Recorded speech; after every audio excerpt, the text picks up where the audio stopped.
Peppino. At the same time that the steamer disappeared behind Cape Morgion, a man travelling post on the road from Florence to Rome had just passed the little town of Acquapendente. He was travelling fast enough to cover a great deal of ground without exciting suspicion.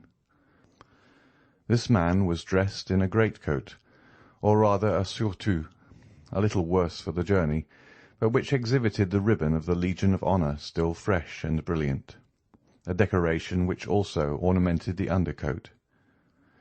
He might be recognized not only by these signs, but also from the accent with which he spoke to the postilion as a Frenchman. Another proof that he was a native of the universal country was apparent in the fact of his knowing no other Italian words than the terms used in music, and which, like the Goddam of Figaro, served all possible linguistic requirements. "Allegro," he called out to the postilions at every ascent. "Moderato," he cried as they descended, and heaven knows there are hills enough between Rome and Florence by the way of Acquapendente. These two words greatly amused the men to whom they were addressed. On reaching La Storta, the point from whence Rome is first visible, the traveller evinced none of the enthusiastic curiosity which usually leads strangers to stand up and endeavour to catch sight of the dome of St. Peter's, which may be seen long before any other object is distinguishable. No, he merely drew a pocket-book from his pocket, and took from it a paper folded in four, and after having examined it in a manner almost reverential, he said, "Good, I have it still."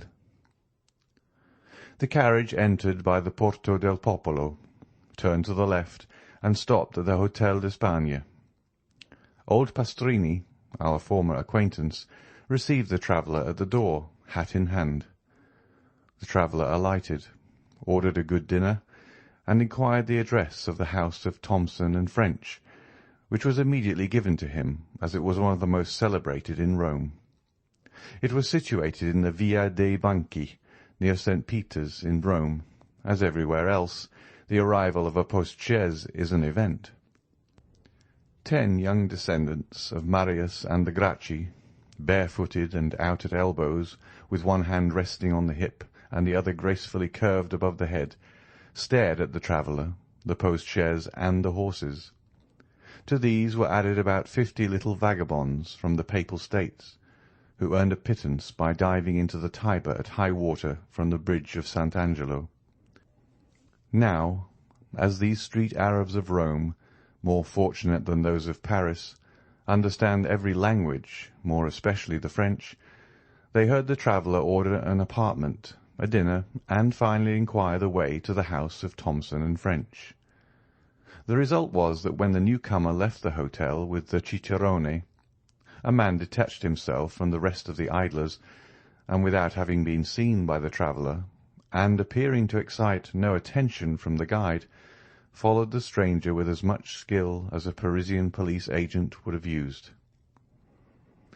The Frenchman had been so impatient to reach the house of Thomson and French that he would not wait for the horses to be harnessed, but left word for the carriage to overtake him on the road, or to wait for him at the banker's door.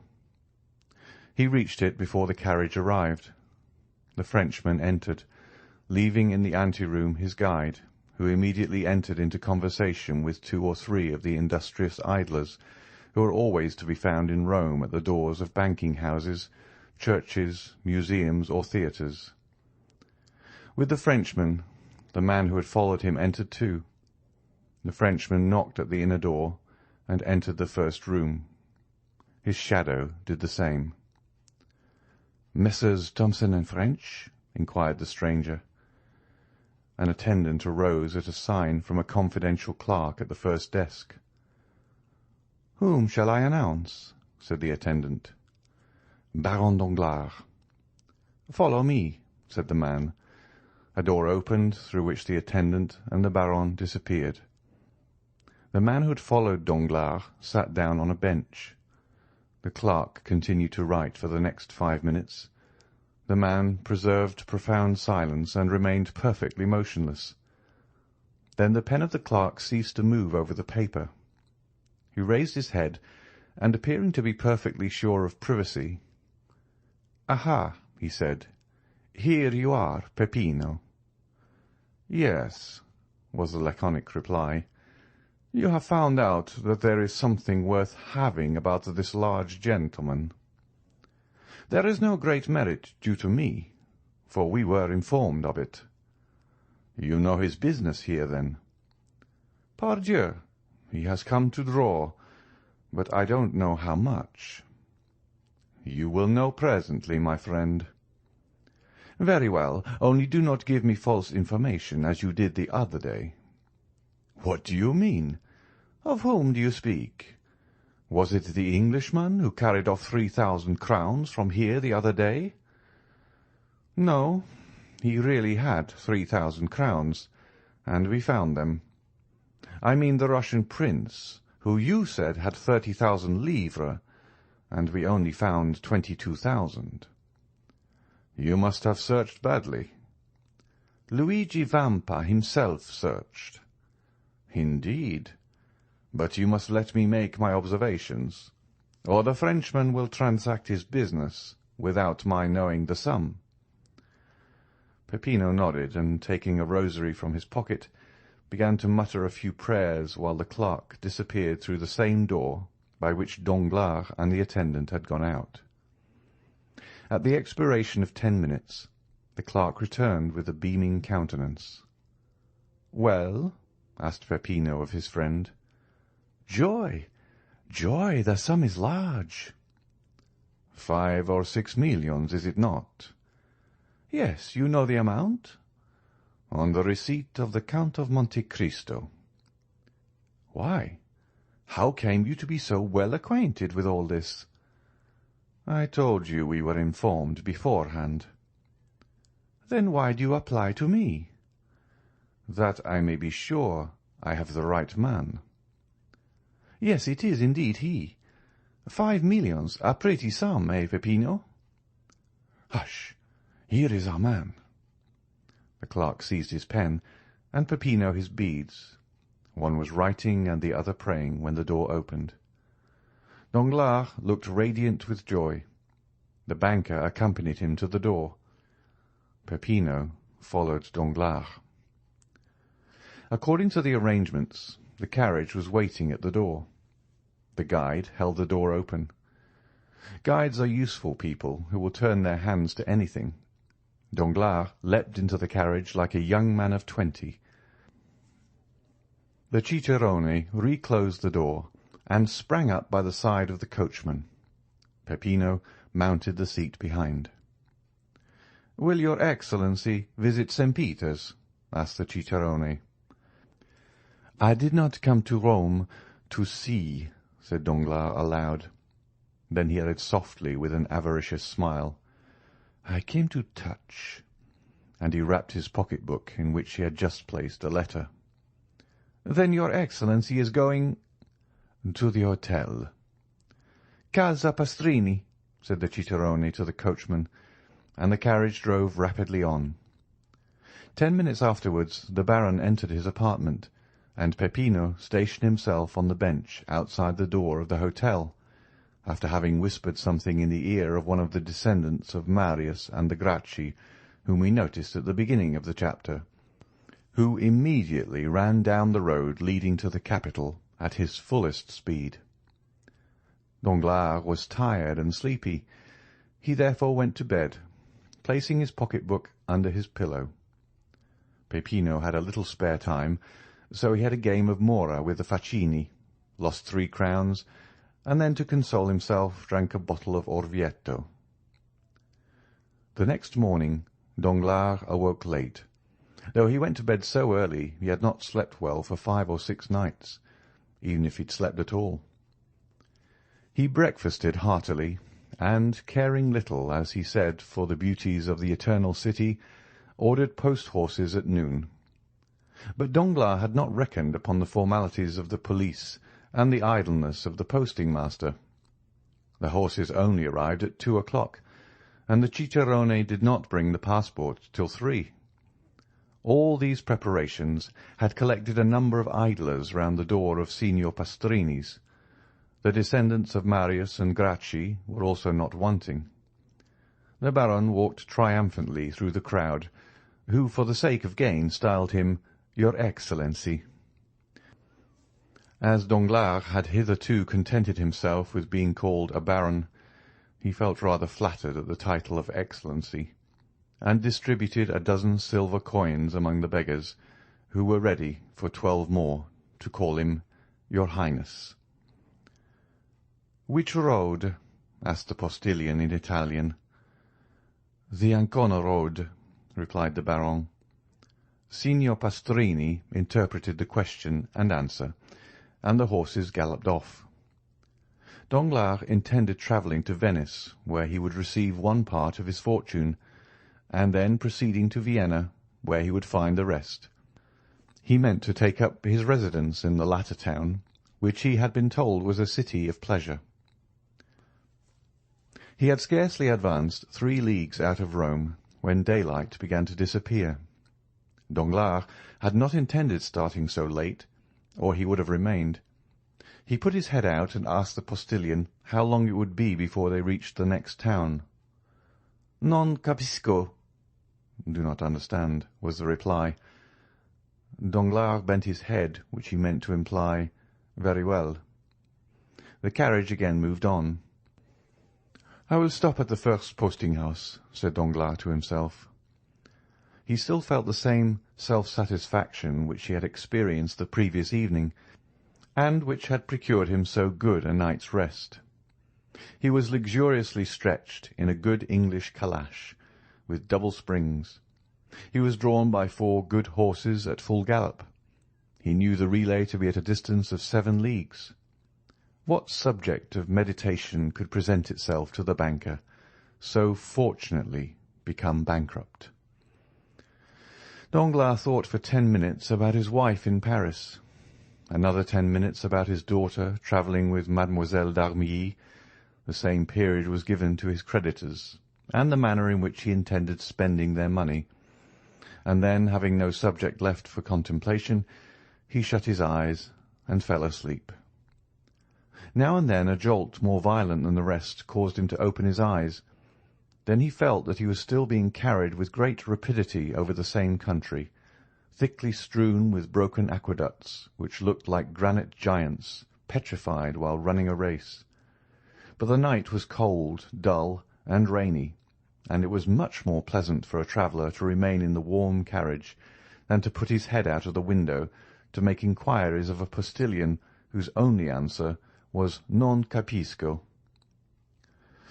Danglars therefore continued to sleep, saying to himself that he would be sure to awake at the posting-house. The carriage stopped. Danglars fancied that they had reached the long-desired point.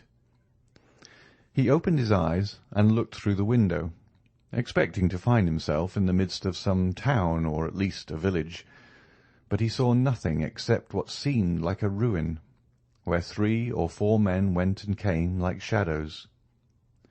Danglars waited a moment, expecting the postilion to come and demand payment with the termination of his stage.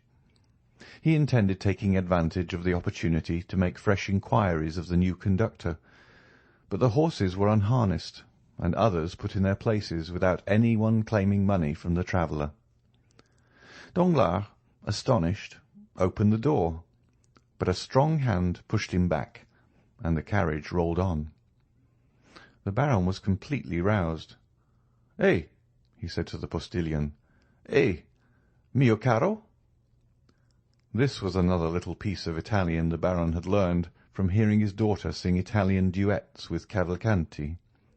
But mio caro did not reply. Danglars then opened the window. "Come, my friend," he said, thrusting his hand through the opening. "Where are we going?" "Dentro la testa," answered a solemn and imperious voice, accompanied by a menacing gesture. Danglars thought dentro la testa meant "put in your head." He was making rapid progress in Italian. He obeyed, not without some uneasiness, which, momentarily increasing, caused his mind, instead of being as unoccupied as it was when he began his journey, to fill with ideas which were very likely to keep a traveller awake, more especially one in such a situation as Danglars. His eyes acquired that quality which in the first moment of strong emotion enables them to see distinctly, and which afterwards fails from being too much taxed. Before we are alarmed, we see correctly. When we are alarmed, we see double, and when we have been alarmed, we see nothing but trouble. Danglars observed a man in a cloak galloping at the right hand of the carriage. "Some gendarmes!" he exclaimed. "Can I have been intercepted by French telegrams to the pontifical authorities?" He resolved to end his anxiety. "Where are you taking me?" he asked. "Dentro la testa," replied the same voice with the same menacing accent. Danglars turned to the left. Another man on horseback was galloping on that side. "Decidedly," said Danglars with the perspiration on his forehead, "I must be under arrest." And he threw himself back into the calash, not this time to sleep, but to think. Directly afterwards the moon rose. He then saw the great aqueducts, those stone phantoms which he had before remarked. Only then they were on the right hand. Now they were on the left. He understood that they had described a circle and were bringing him back to Rome. "Oh, unfortunate!" he cried. "They must have obtained my arrest." The carriage continued to roll on with frightful speed. An hour of terror elapsed, for every spot they passed showed that they were on the road back. At length he saw a dark mass against which it seemed as if the carriage was about to dash, but the vehicle turned to one side, leaving the barrier behind, and Danglars saw that it was one of the ramparts encircling Rome. "Mon Dieu!" cried Danglars, "we are not returning to Rome. Then it is not justice that is pursuing me. Gracious heavens! Another idea presents itself. What if they should be—" His hair stood on end. He remembered those interesting stories, so little believed in Paris, respecting Roman bandits. He remembered the adventures that Albert de Morcerf had related when it was intended that he should marry Mademoiselle Eugénie. "They are robbers, perhaps," he muttered. Just then the carriage rolled on something harder than gravel road. Danglars hazarded a look on both sides of the road, and perceived monuments of a singular form, and his mind now recalled all the details Morcerf had related, and comparing them with his own situation, he felt sure that he must be on the Appian Way. On the left, in a sort of valley, he perceived a circular excavation. It was Caracalla's circus. On a word from the man who rode at the side of the carriage, it stopped.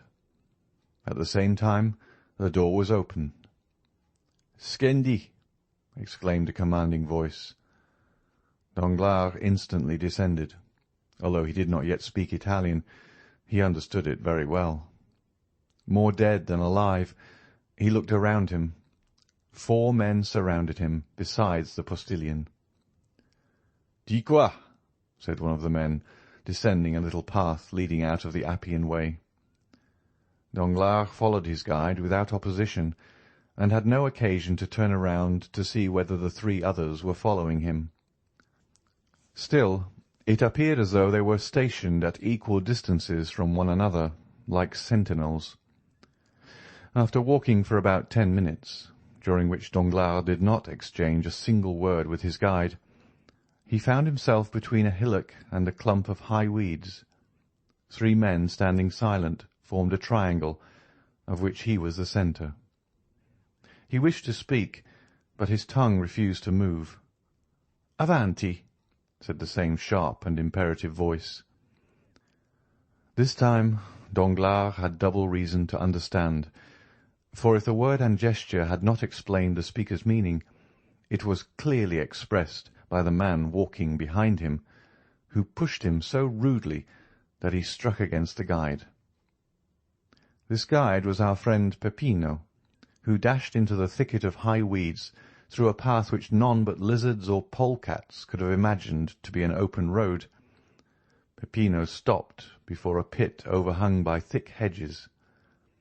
The pit, half open, afforded a passage to the young man, who disappeared like the evil spirits in the fairy tales.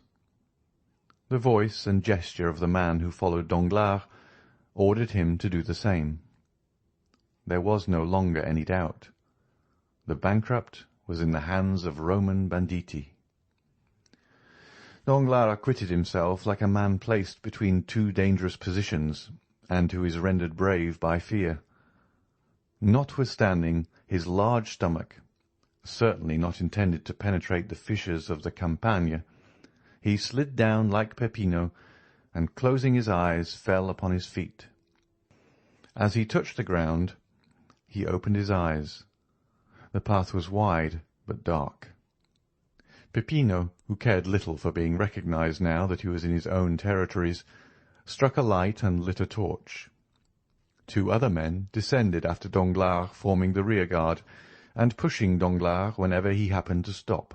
They came by a gentle declivity to the intersection of two corridors. The walls were hollowed out in sepulchres, one above the other, and which seemed in contrast with the white stones to open their large dark eyes, like those which we see on the faces of the dead. A sentinel struck the rings of his carbine against his left hand. "Who comes there?" he cried. A friend, said Peppino. "But where is the captain?"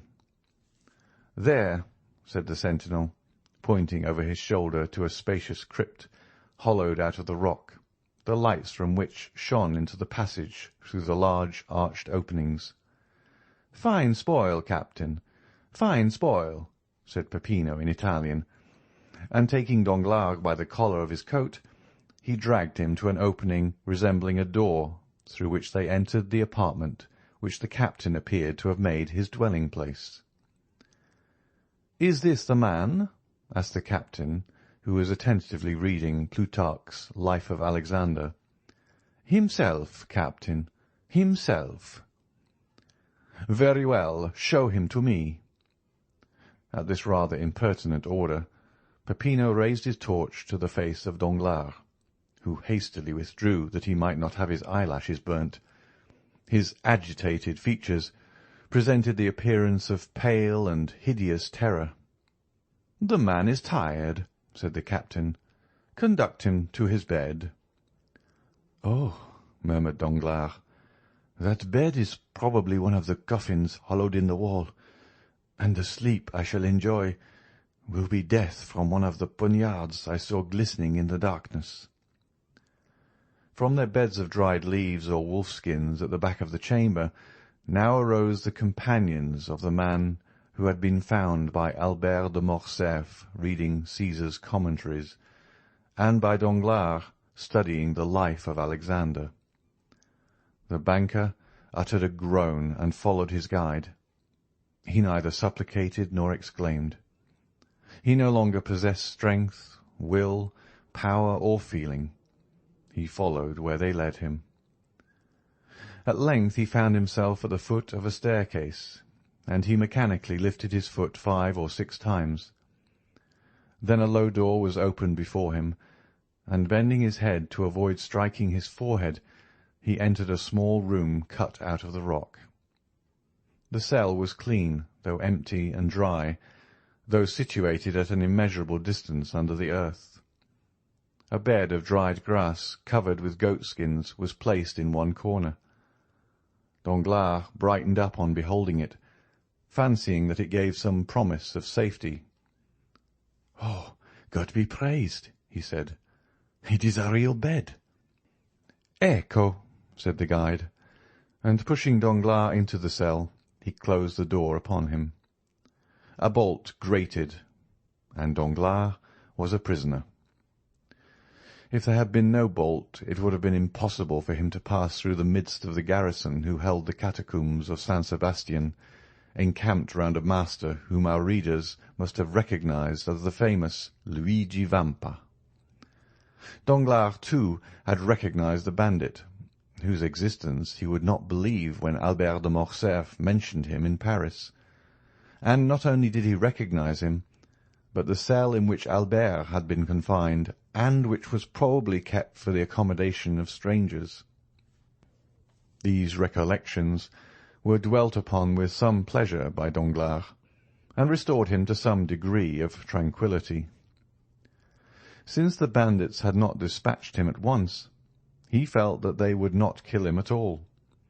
They had arrested him for the purpose of robbery, and as he had only a few louis about him, he doubted not he would be ransomed. He remembered that Morcerf had been taxed at 4,000 crowns, and as he considered himself of much greater importance than Morcerf, he fixed his own price at 8,000 crowns. 8,000 crowns amounted to 48,000 livres. He would then have about 5,050,000 francs left. With this sum he could manage to keep out of difficulties.